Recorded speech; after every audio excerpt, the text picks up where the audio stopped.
It's Rust in Production, a podcast about companies who use Rust to shape the future of infrastructure. My name is Matthias from Corrode, and today we talk to Hellerup Madsen and Gorm Casper from Veo about analyzing sports matches in Rust. Anders and Gorm, thanks so much for taking the time to do the interview today. Can you say a few words about yourself? Yeah, so my name is Anders, and I work for Veo Technologies, and I started here 5.5 years ago, and I'm a staff developer. Yeah, and I write software mostly for cameras and our video processing pipelines. Yeah, and my name is Gorm, and I joined 1.5 years ago. And previously, I've been working mostly in the front end, and then more and more in the back end. About 6 years or so ago, I transitioned to the back end. And I'm very excited to be here. What does Veo do?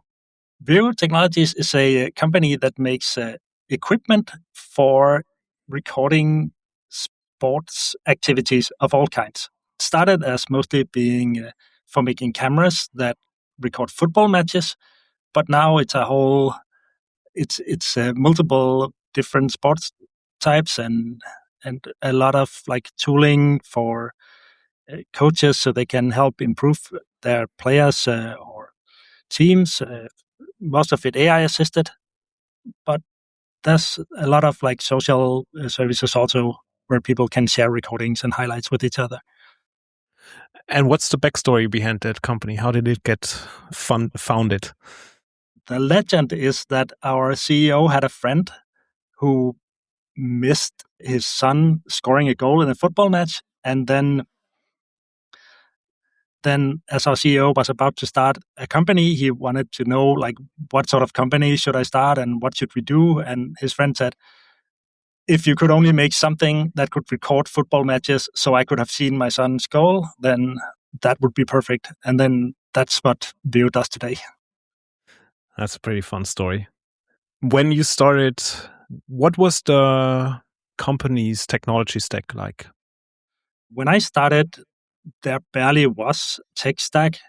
There was sort of a proof of concept of a camera that was just 2 off-the-shelf bought surveillance cameras put in a box, and then it could record like the left half of a field and the right half of a field. And then there was some sort of OpenGL-based C++ application that could do some image manipulation to sort of make it look like a virtual camera.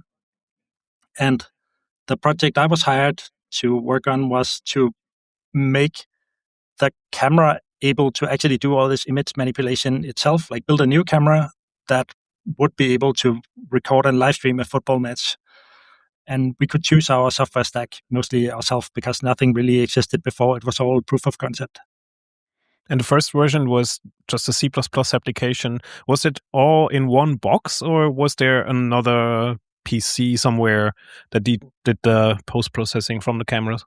Yeah, the only active component in the original Veo camera was a Raspberry Pi, and all it could do was upload the recorded videos from these 2 surveillance cameras. So all the processing would happen server-side, and it would use like C and C++ and then OpenGL to do some graphics rendering to make it faster. Sounds like a very reasonable MVP. What were the issues with that setup? The most direct issue was, of course, that it required that you record the whole football match and then upload the whole football match and then process the whole football match, and then you could watch it. So in those days, there was an SLA of 8 hours from you finished uploading before you could watch it. And this is typically not how you want to use a camera. So the challenge for building the first real video camera that you could actually like really use was to make the camera able to sort of stream the football match as it happened, more or less. So that was around when? 2021, 2020-ish? Yeah, I think I started fall 2020. And did you immediately realize that you wanted to rewrite all of that in Rust? No, we started writing it in C mostly because we picked this multimedia streaming library called GStreamer, and GStreamer it's a massively multi-threaded video media processing framework that can be used to build media processing pipelines. And this is what we were building. So we sort of picked that. And it has integrations to OpenGL and CUDA for GPU accelerations. And we could use hardware platform from NVIDIA to sort of, it's called Jetson, and it's sort of similar to a Raspberry Pi, just with an active GPU from NVIDIA on it. And we could use all this to build an application that could do the same as our cloud rendering used to do. And then to sort of orchestrate it and tie it together with the rest of the camera and the iOS app you use to control it, we would build a Python application, and to connect to some of the AI elements that need to go in the pipeline to sort of detect where the camera should look and where the action is on the field, we would also use Python elements of the pipeline. So it was mostly C and Python in those days.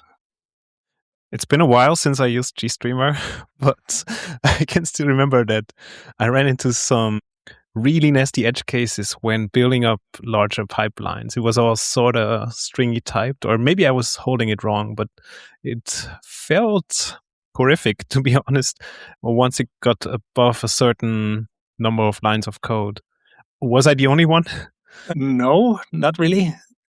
It's an odd thing, but I don't think it's really GStreamer's fault. It's because it's built on like the G in GStreamer is the same G as in GTK or GNOME or the GIMP, like the image manipulation program. And I think all of this shares this standard library called glib.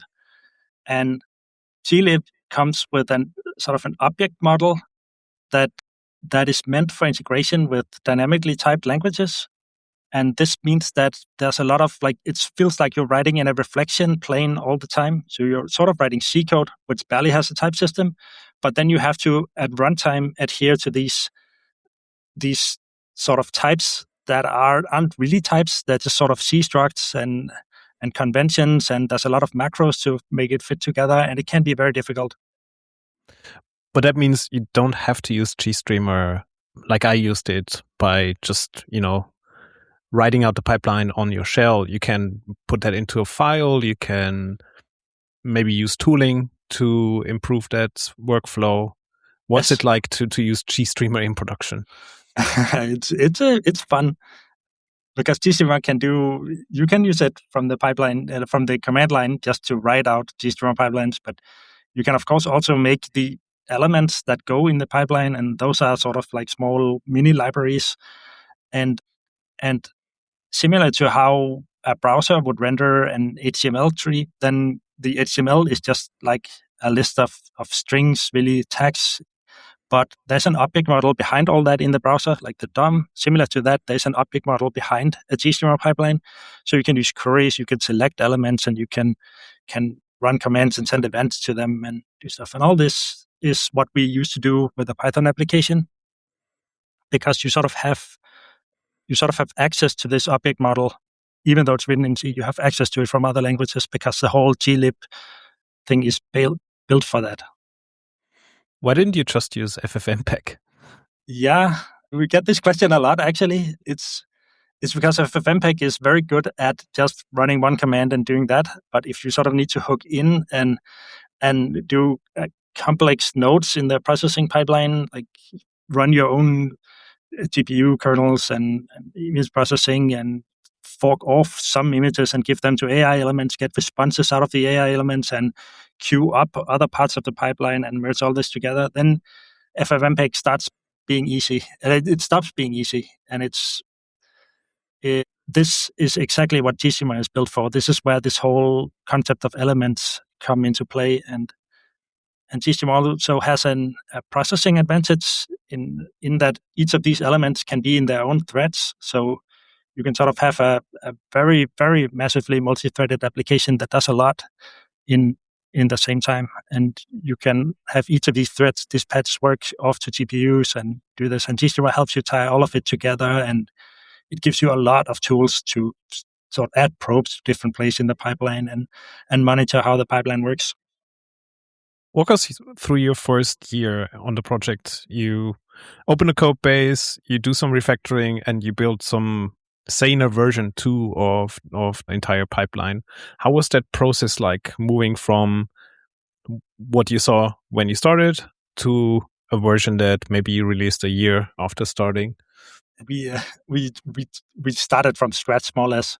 We looked at what the existing C++ and OpenGL program did, and then we said, let's build some GStreamer elements that can do the same.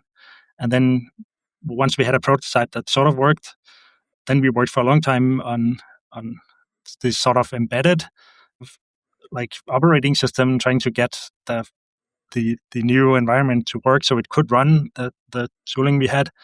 And then we ended a really long phase of just testing, trying to get everything to be fast enough and iron out bugs. And so it's like in all startups, it was mostly just hard work. There was no like really difficult things to challenge. It was just a lot of hard work.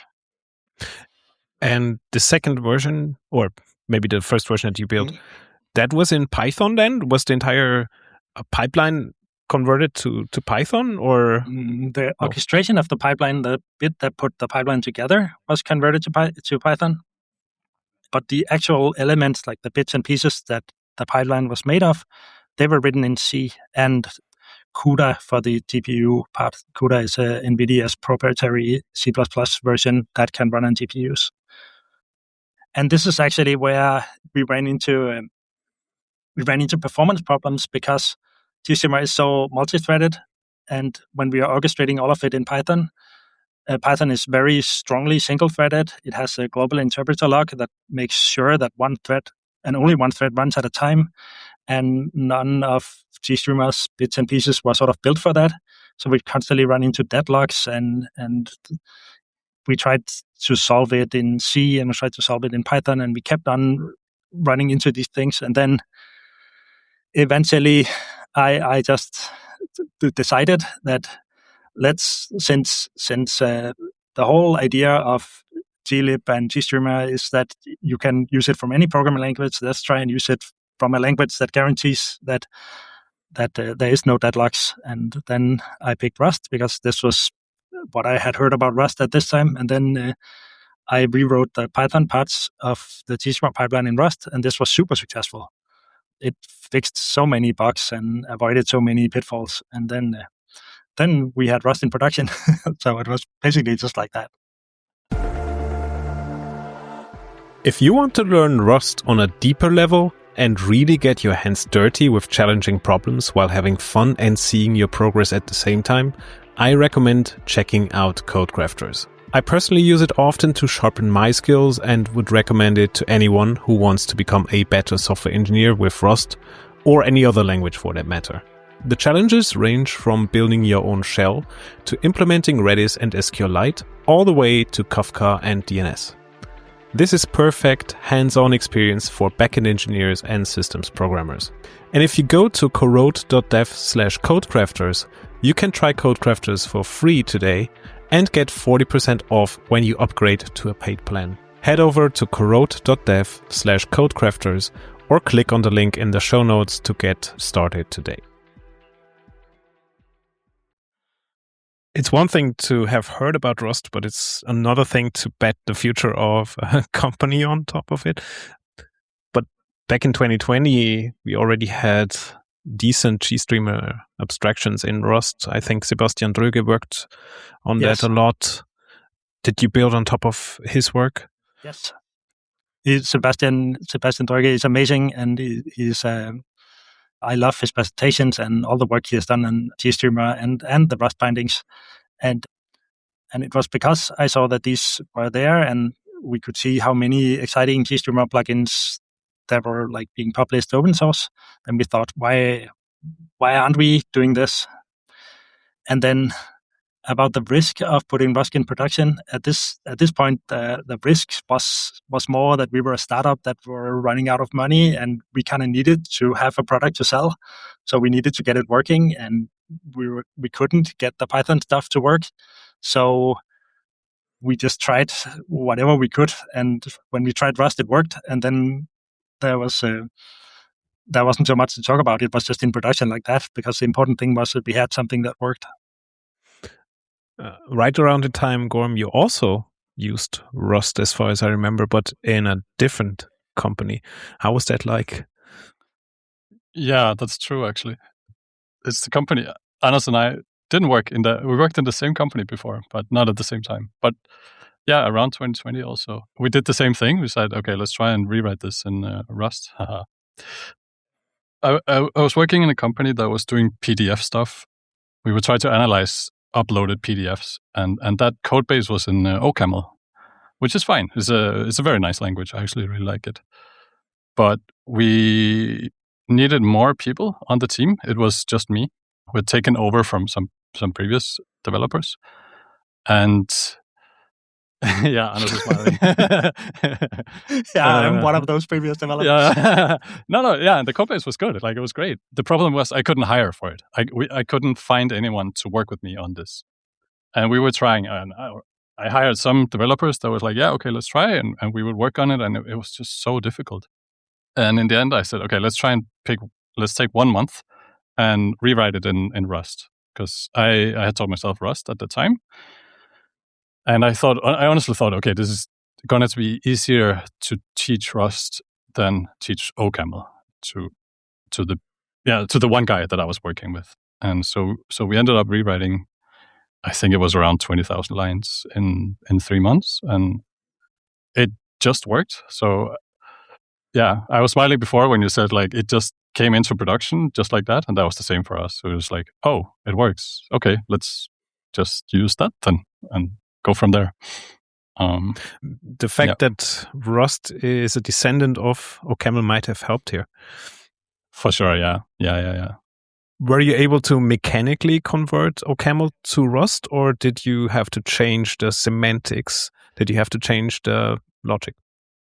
It was almost a one-to-one translation. We started with all the small helper functions, doing all the affine transformations of coordinates and whatnot. So we started by actually porting the unit tests, and then all the functions, and then we could move on to, like, actually doing the business logic-y thing of figuring out where things are on the page and what they are. Coming back to Veo, we are at a stage now where Rust gets discovered. We have GStreamer. I was wondering, can you just install those GStreamer plugins like normal crates? How's the workflow to get those plugins into your system? GStreamer has this really advanced plugin system where it scans for specifically designed shared object files, like DLLs and Windows or SO files on Linux or Mac. And then if they follow a specific naming pattern, it tries to load them and then looks for a symbol that has the same sort of naming structure. And then it just, if that symbol exists, then it calls it. And this sounds very dangerous, but sometimes it goes well. And then it's just a loaded plugin, right? Then it can call register function and it can set itself up that way. And so what you have to do in Rust is you have to compile your crate as a C dilib. You can set that up, and you have to implement a couple of external C functions, and you have to be very specific about naming and use no mangle and unsafe and everything.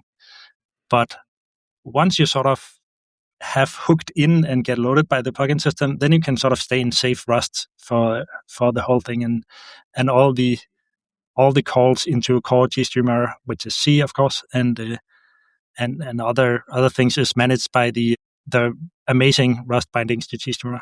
Well, sounds like the transition from C++ to GStreamer to Rust was a big success. Yeah, it was.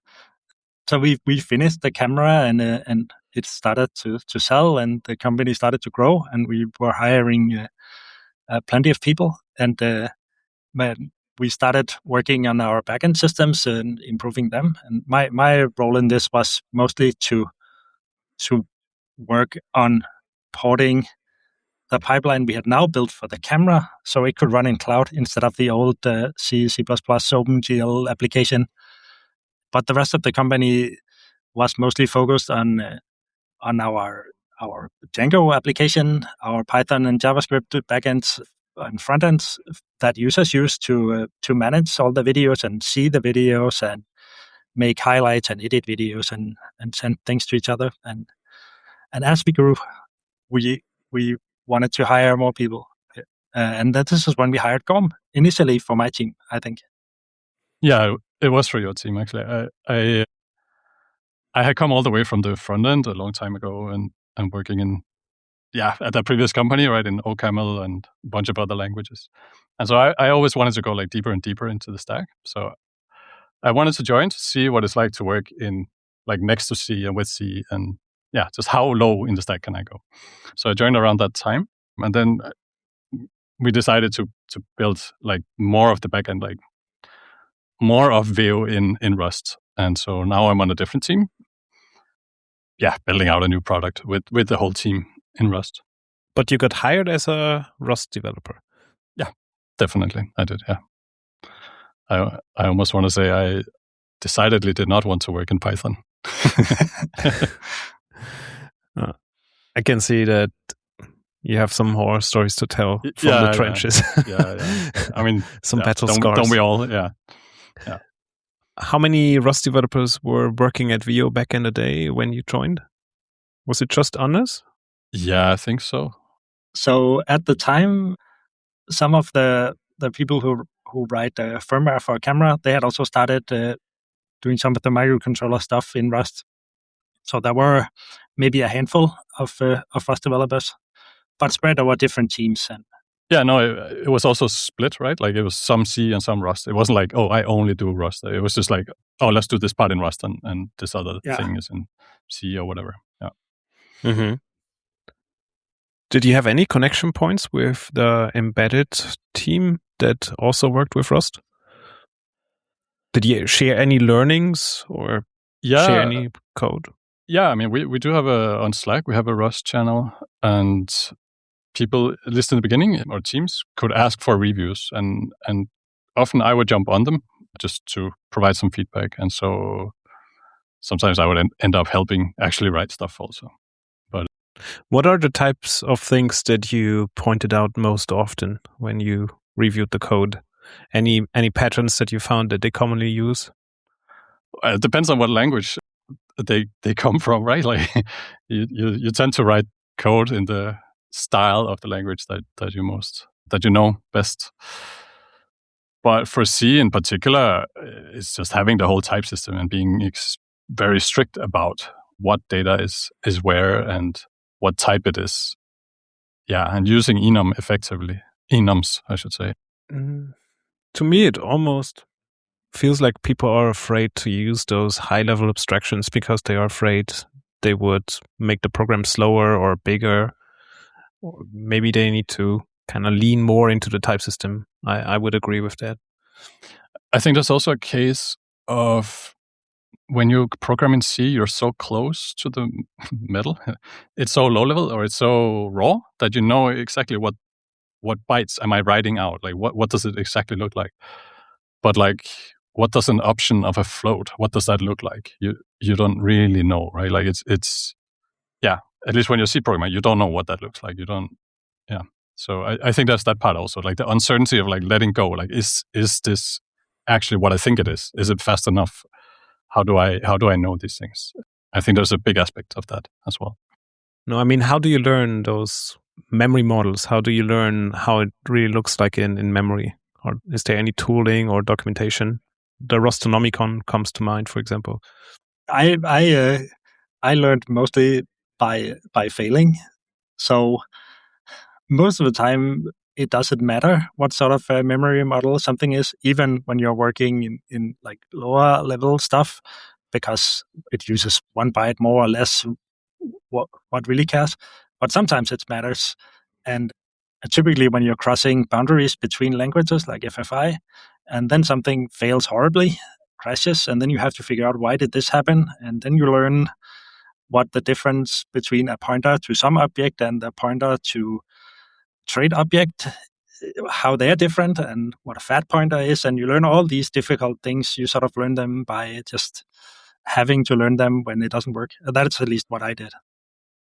Yeah, it's interesting actually, because I also worked with interfacing with C, and I didn't in the beginning. I didn't even realize that the memory model is so different that you have to do this like no mangle stuff, and so for a lot of Rust types or structs, I still don't know what the memory model looks like, but I do know in C because C cares so much, right? Like it will be angry if you do it wrong.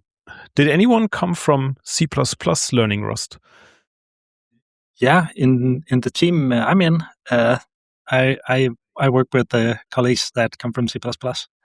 And what are common patterns that C++ developers tend to bring over to Rust?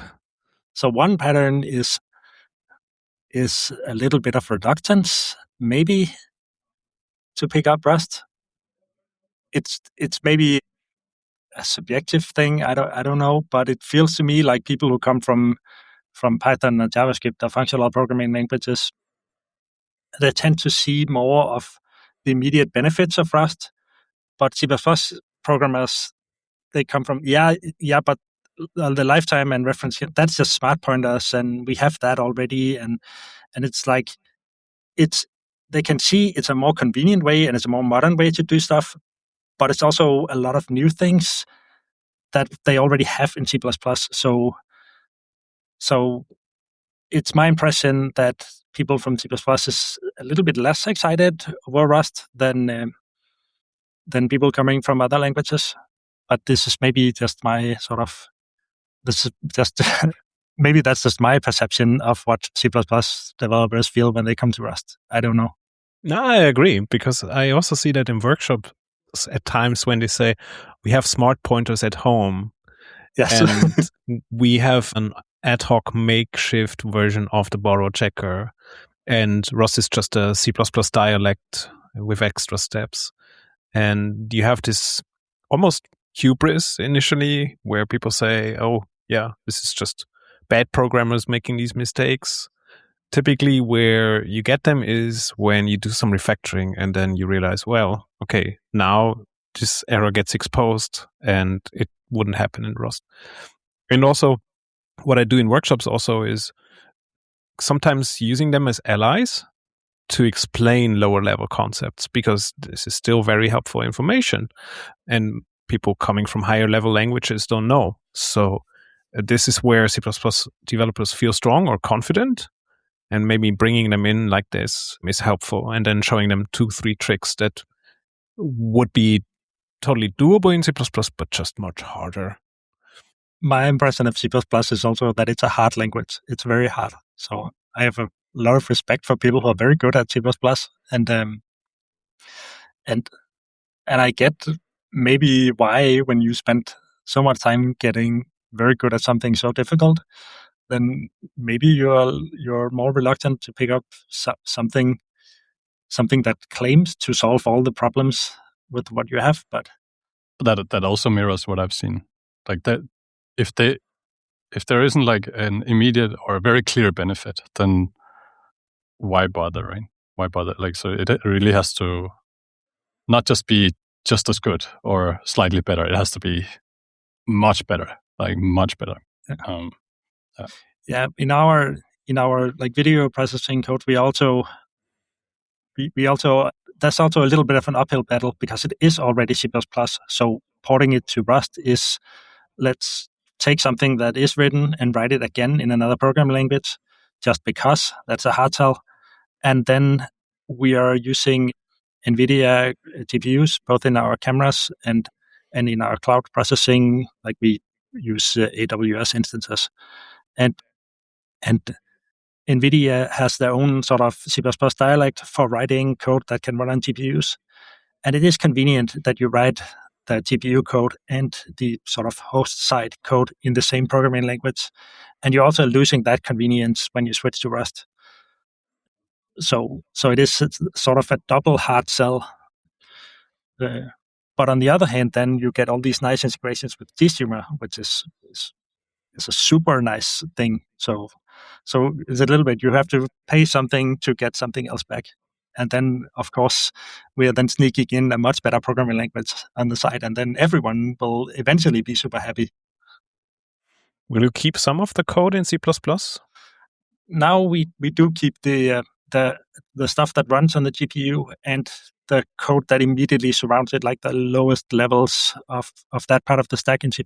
And then we call into that from Rust through some bindgen generated FFI stuff. Have you seen the latest announcement from NVIDIA, which Yes, I have. they built a CUDA wrapper for Rust or a library for Rust? Yes, it's super amazing. I've also there's the whole Rust GPU thing also, which is also very, very interesting. Did you try it? I haven't tried it yet, but it was just announced yesterday at the time of recording, I think, or 2 days ago maybe.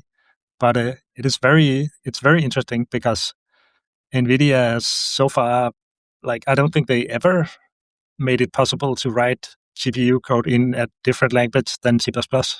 So you could sort of call some CUDA things in Python, but you could never like write actual code to run on the GPU in another language. So this is very, very exciting. Yeah, I also haven't tried it yet, but what I like is that it's an official project. It comes from NVIDIA itself.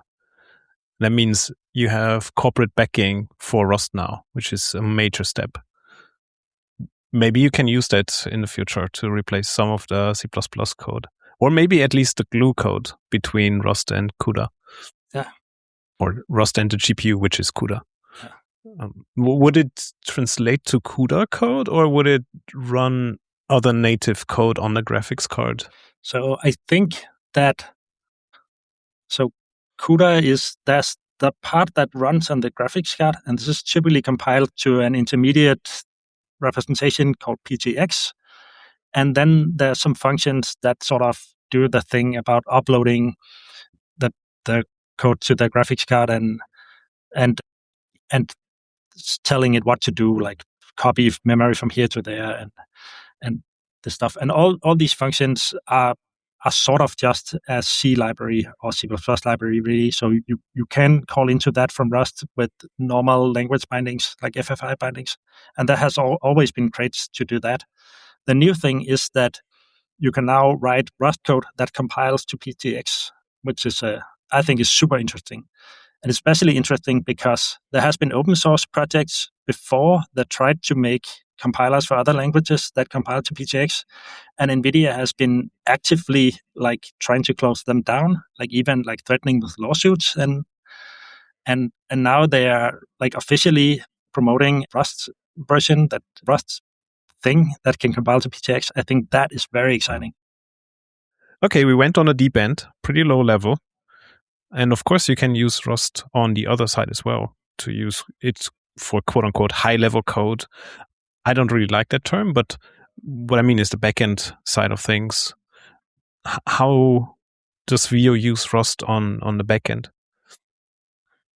Yeah, so currently we are rewriting the whole sales pipeline in Rust, and that it has previously. I haven't really looked at the old one, but as far as I understand, it's been a collection of tools, mostly in Python, and sort of built ad hoc over time.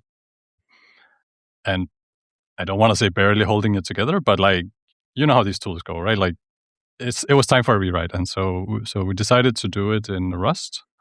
We had a few languages to pick from.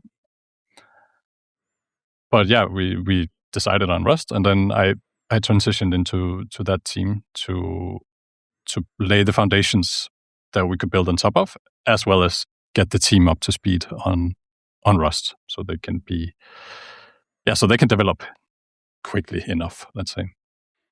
And how did that go?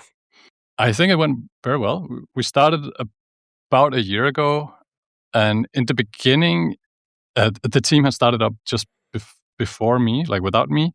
So I arrived at some, I hope they don't mind me saying, horrendous Rust. Let's call it Python Rust.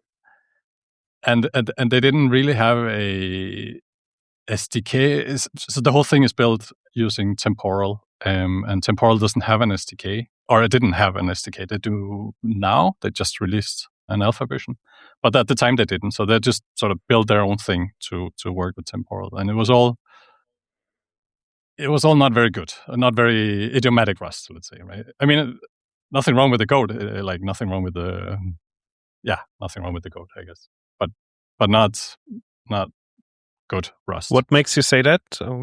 What would you say was the code like? Was it very Pythonic? Yeah, exactly.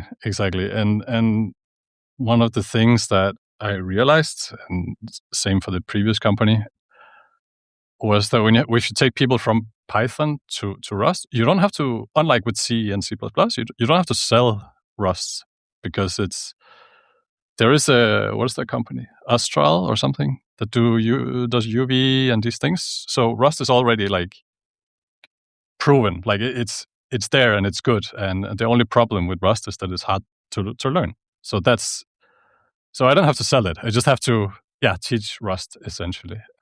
And I think the major thing there was being super, super strict about the type system and very, very narrow, like try to narrow things down. So not to use string as anything, like, 2 different strings as an enum, right? But no, okay, fine.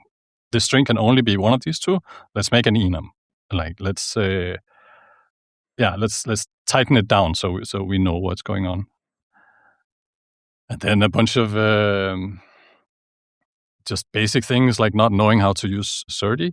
I remember I came in and everything was deserialized into a SERDI value, which is just like a raw JSON blob almost, right? And then they would build the struct from that with a bunch of unwraps. And it was all a lot of work for no benefit, right? If you know the tools. So there's also just that part, knowing the ecosystem.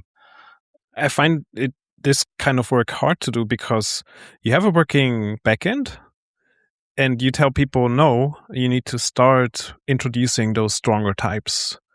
You need to start from the very foundation, because otherwise you still have the pressure from the outside, incoming requests kind of leaking into the API and maybe the service layer and maybe further down. Yeah. And it's a very fragile system. But if you do it the other way, you have to build out those core types and then work your way forward towards the API. That's equally hard. How did you navigate that? I luckily had the seniority to say, no, this is how we do it. So, and I mean, the benefits are clear. Like I didn't really have to sell it. Did you start from the domain layer? Did you build a strong domain and then have some sort of onion architecture where on the outer levels you were more lenient with the inputs and outputs? Or do you have did you create a bounded context of sorts? We essentially have an API in front, and we would be super strict about the types there and just reject anything that wasn't our thing, that didn't, that couldn't deserialize into our specific types. And we then did a lot of work to like, okay, let's build a what is it called, JSON schema thing, and do a lot of work on the error types, right? So you make a request and it fails. You want to know why. Why is that? So those things we spend a lot of time on. But then it's so obvious, right? Once you have your own type, once you have the whole thing structured and it's like this, that the enum can only be these 5 variants, and if it's the third one, it has a field on it, right? Then it's so obvious that this is good and creates code that we can maintain. That means you receive data and then you try to convert it as quickly as possible to a stronger type. At the very outer layer. Yeah, exactly. We did have, when we're calling other endpoints and you get some structure back, right? Like that's not our JSON structure. Like if we call another SaaS service and we get JSON blobs back, like that might be, or often would be more loosely defined, just so we can retrieve the thing, and then we would convert it into our own.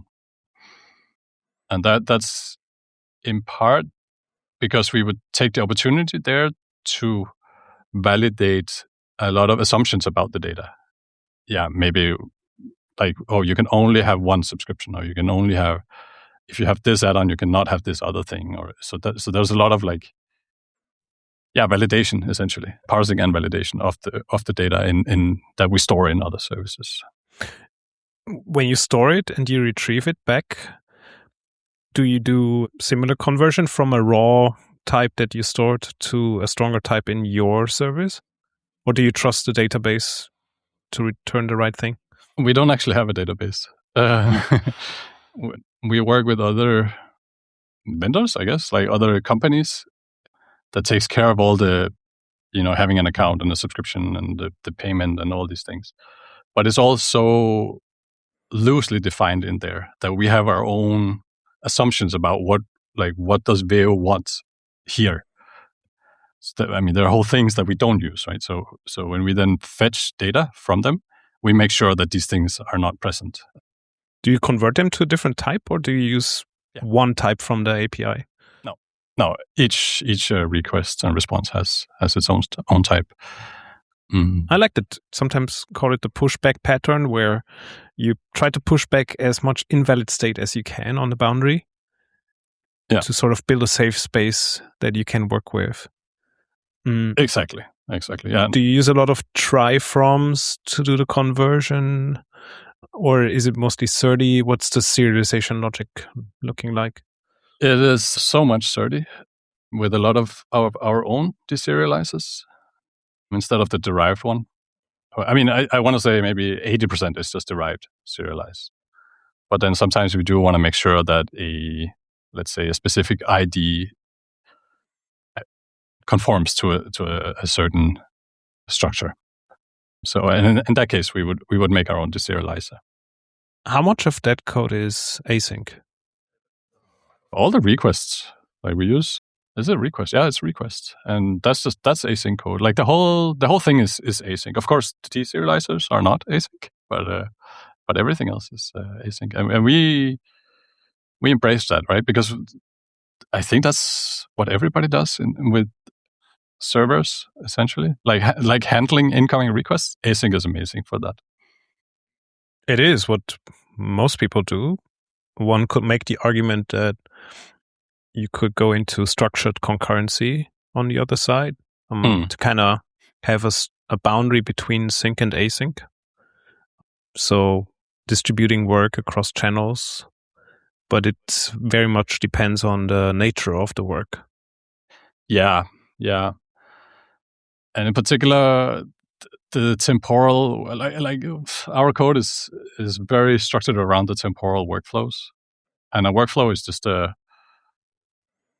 just one function that is async, has to be async, because you have to be able to stop it at some point and replay it and like start over and stop it when you try to call something that you don't yet know. So async, for us, async is definitely the correct way, and it hasn't been a problem either. Like in terms of learning, there hasn't been much of a problem. You talked about temporal workflows. What's that? Temporal workflow is like at the core of temporal. Temporal essentially is just trying to solve the issue of having like long running workflows. And so a workflow is at the core, where it's essentially like if you strip it all down, it's just a deterministic function. So you have a function that will do things, like it will call out to another service. It might wait for a signal to come in. Like in our case, we might process an order. So we might do a bunch of things, and then we wait for a customer. So we wait for a signal that the customer actually paid the money. And then we tell the shipping company, oh, we need to ship this many cameras. And then we pause again and wait for the shipment notification to come back. And then we withdraw the money, let's say, or we send out the invoices or what have you. So that's the core. But all of these like side effecty things, because it's a deterministic function, they happen by telling the context that is provided to the function that, oh, I would like to run this, what's called an activity, which in our case is just HTTP calls out. So you say, oh, I would like to run what's a good example? The fetch account activity, because I need the account details for this. And then what temporal does is instead of continuing the running, it will just shut down the workflow. And it can do that because it's async. There's an await point there. And so the workflow function hands over control to the Tokyo, I guess. And so it just shuts everything down and then runs the activity you want, gets the result, and then it starts up the workflow again. And it gets to the same point and you say, hey, I would like to call fetch account. And then it says, oh, that's funny. I have the response for you right here. And then it continues. And then you say, oh, now I want to wait for the signal, right? And then, okay, I don't have a signal. Let's shut everything down. And then it waits for a signal. And when it gets the signal, it starts it up again and runs it over again, right? Replays it until you have the point where you receive the signal. That means the temporal crate has first-party support for async Rust. Yeah, definitely. That means they wrapped all of their code into a future that you can, just use with Tokyo. Yes. Isn't temporal also written in Rust? Not sure.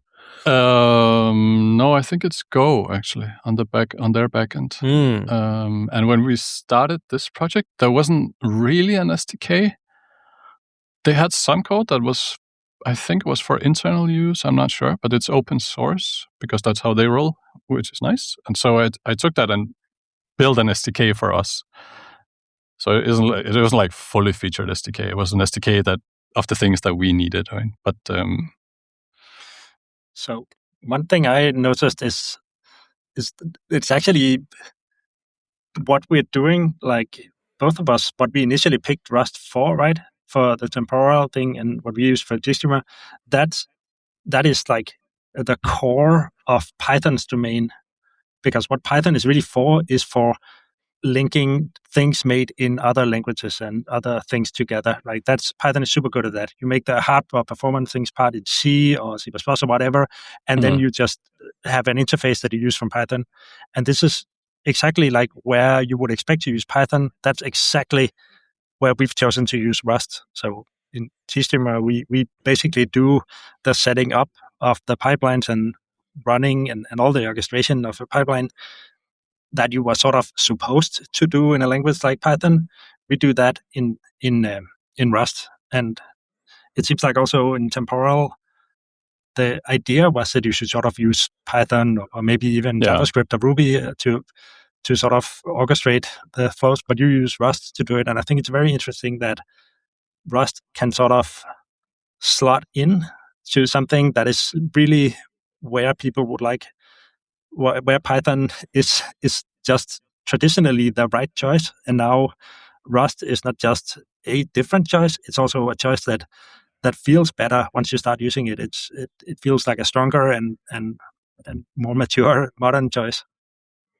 Yeah, 100. I found it interesting too because Anders, as far as I understand, you come from low-level programming, quote unquote, and maybe you were reaching for Python because it was just quicker to write and you were able to get to hit the ground running. So you had those high-level affordances. And Gorm, you kind of wanted to go down lower on the stack, but you end up meeting in the same place because, well, with Rust, you don't have to make a compromise. Now you can have the best of both worlds. Yeah. That's also at least for me, that's also the thing. But you're exactly right. But there's also the thing of just having things work. Like, yes, I'm so tired of things not working, like of code not working, of libraries not working. And I feel like when we write things in Rust, they work.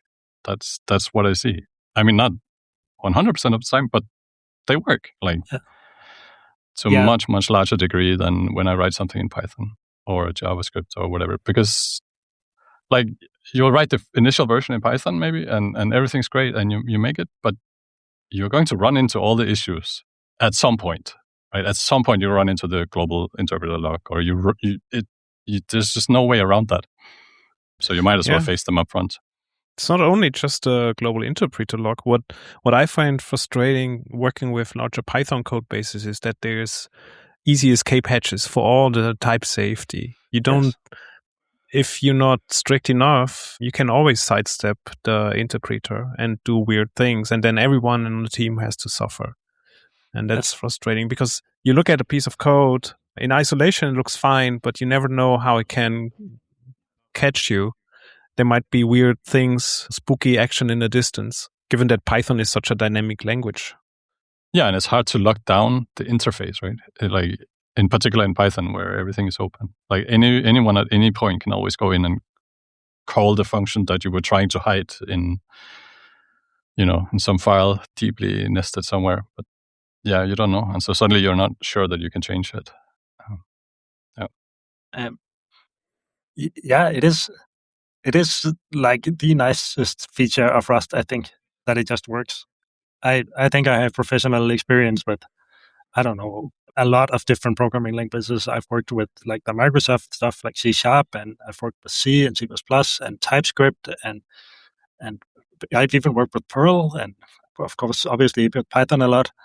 And I think the only language I've worked with that has this feature that things just work, other than Rust, is OCaml, and I think that's one of the, like, when I stopped working at our previous company, Issue, and started in Vue, that one of the things I really missed was having a language where you could write stuff that just worked, and you never have to think about it again, because it just works.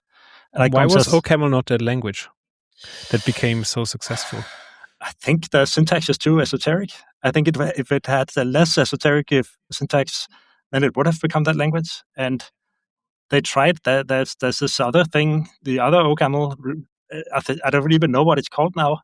Is it Reason ML? Yeah, Reason ML. It's something that was OCaml with a different syntax, but I think that failed just to lack of publicity, and maybe also like it was too confusing.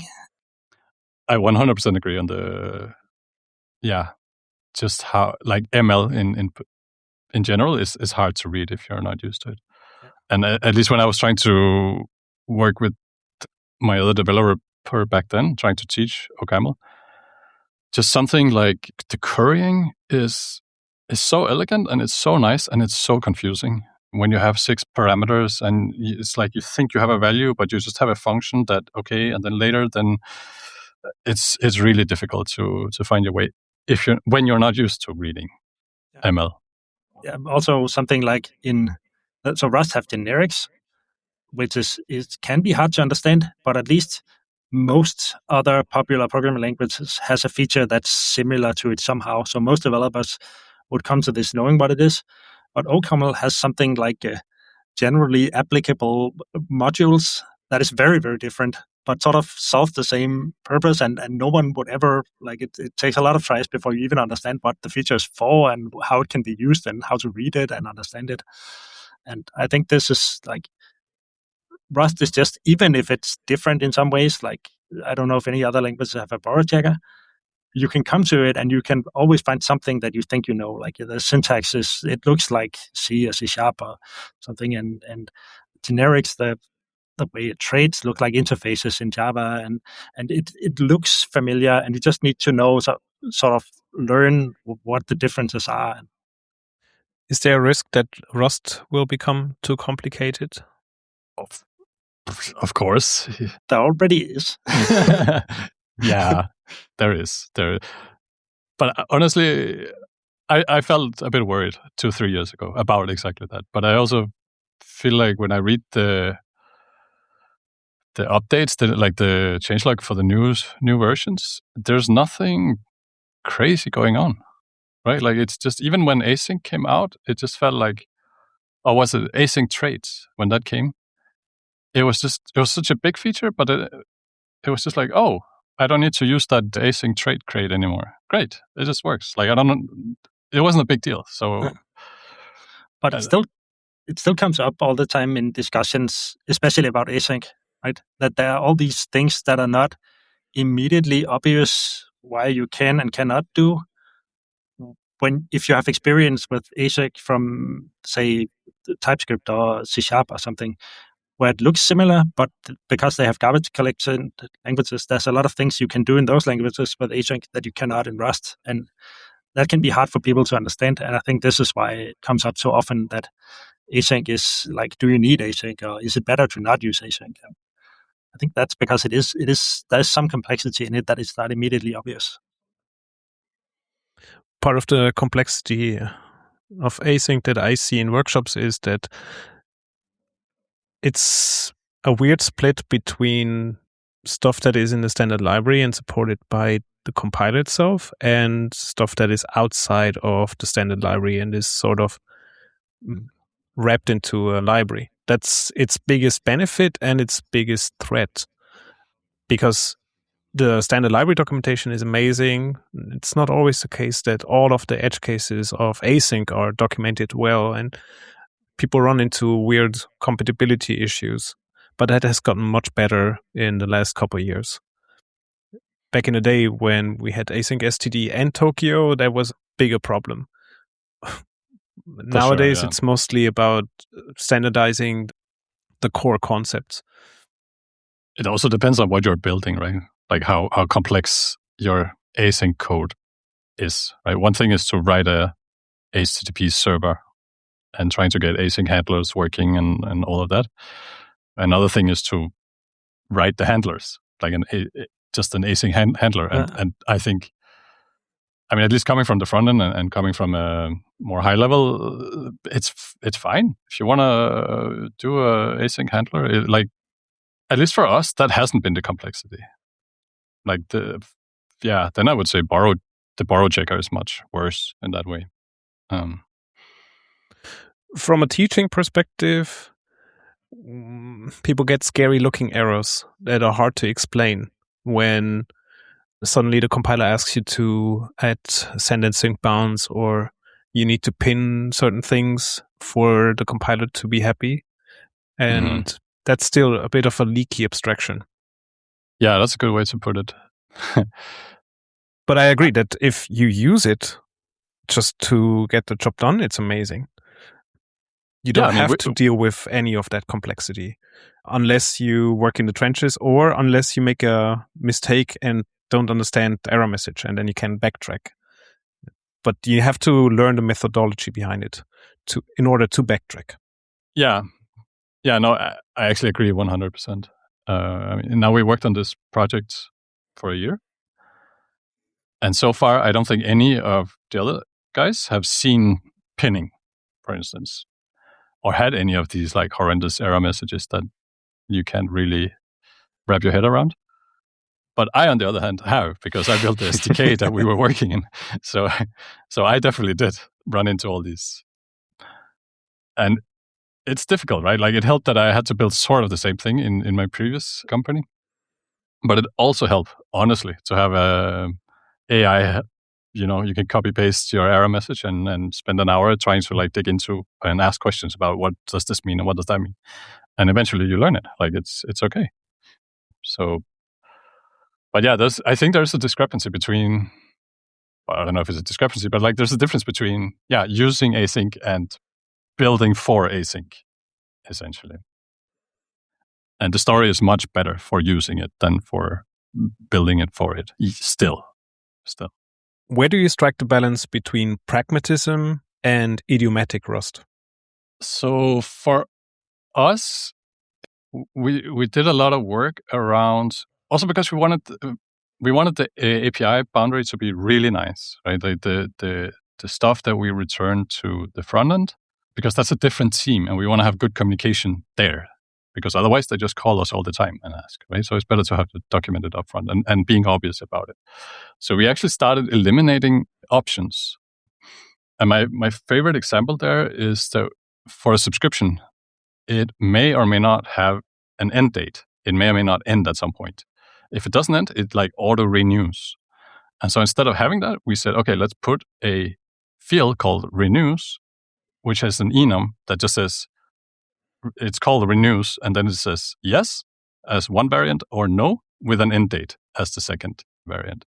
And so we try to do this as a way of documenting what is the option, like why is something an optional or a result or so we try to spend that extra lines of code just to make it ultra clear what this is. And I think that has helped a lot, both on the boundary to different teams, but even as the code increases in size, I did a line count just before I came here. It's more than 50,000 lines now. It's, I think, fairly big.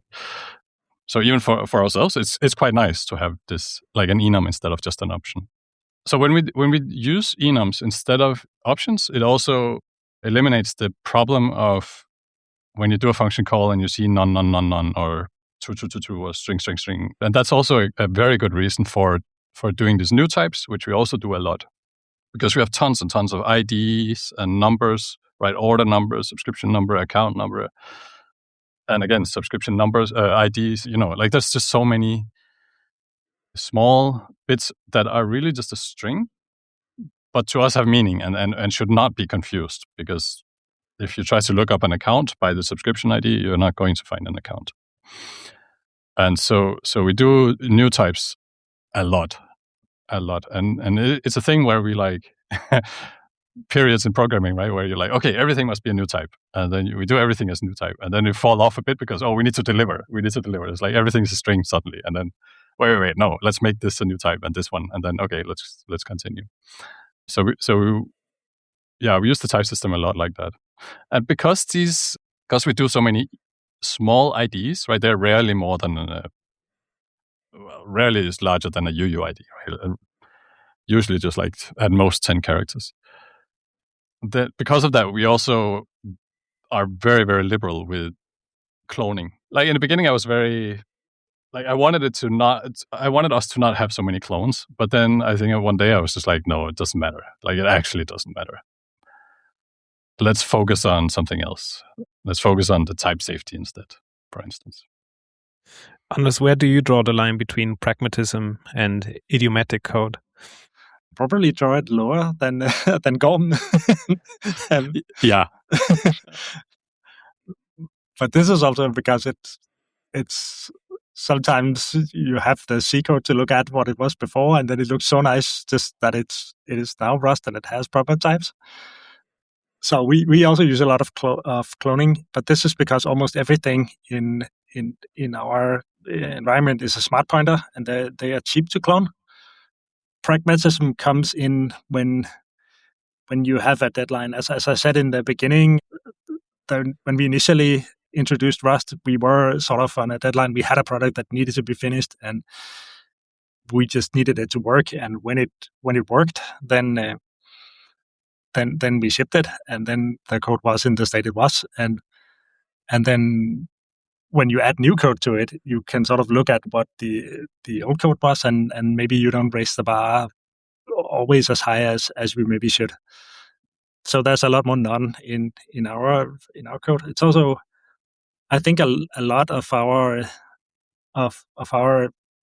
code is also it's library integration, right? We call a lot into the GStreamer bindings, and if they return none, then there is just a none there, and if the function takes option as an argument, then that's what it does, and we just follow that. And I guess you could sort of make an abstraction on top of that abstraction to sort of say, yeah, but this is the view wrapper around GStreamer that follows patterns that we think are nicer, but we haven't done that. We follow sort of the guidelines from the official Rust GStreamer plugins, which also means that we do use a lot of unwrap, because that's sort of what the official bindings are made for. They have this pattern that if there's some expectation that you as a programmer know is true, then you should assert that in the code, and it's just an error if it happens in production. So you want these stack trace, which you don't get so easily if you use like the nicer error handling, things like error. So we could use expect and write messages everywhere. This is why we expect. But if you have 10 things that you know will succeed and it's a complete error, the programs will just crash if they don't succeed. And instead of writing this succeeds because it just does, and this succeeds because that's what it does in the expecting, then you quickly get used to just writing unwrap. So we end up doing that. That's interesting, because we have the same pattern, and because we're dealing with money, we have to be very sure that what we're doing is correct. And so we don't just do unwraps. Like we will actually make an assert and make a long documentation about why this is like this, but then also crash. Like we will still crash because we should not be here, right? We shouldn't continue if something is violated like that. But yeah, so yeah, it was just to say, like we do actually like a whole chunk if we do this, where I think like you're more like let's just do an unwrap. It's fine. We get a line number and we can figure it out from there. Yeah, I think it's also the stakes are different, right? If I'm writing an element that has a GStream element can have like it receives some data, and there's one pad it can receive data through. So I know that pad is there, and if it's not there, that is a complete programming error. Someone did not write it when they described this GStream element in Rust. They did not write this pad is there, and then it's very annoying every time you have to refer to this pad to sort of say, get this pad, and then if it's not there, then log an error. But if it is there, then do this.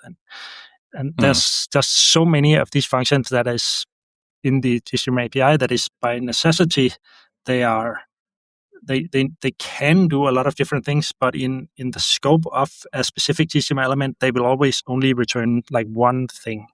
And in those cases, we typically just assume there's one thing that we know it is in this element and unwrap or expect as early as possible. And then we know we'll get compiler errors if someone changes it.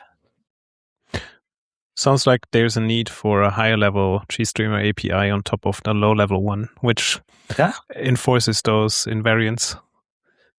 There could be, but it sounds like it, especially when we talk about it like this. In practice, it's actually kind of nice to work with. So, and I think you can make it nicer. It's just because we are kind of cheating out a little bit. One thing I think could be nicer, because most of these functions have ways to propagate errors, but we chose to not propagate the error because this has turned out to be very hard to debug. Then you just get the notification that there was a failure somewhere. There was a missing pad.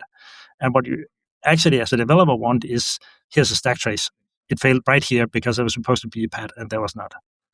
And it would be convenient if there was a way to add like stack traces to errors in an easy way, similar to how exceptions work in C++, for example.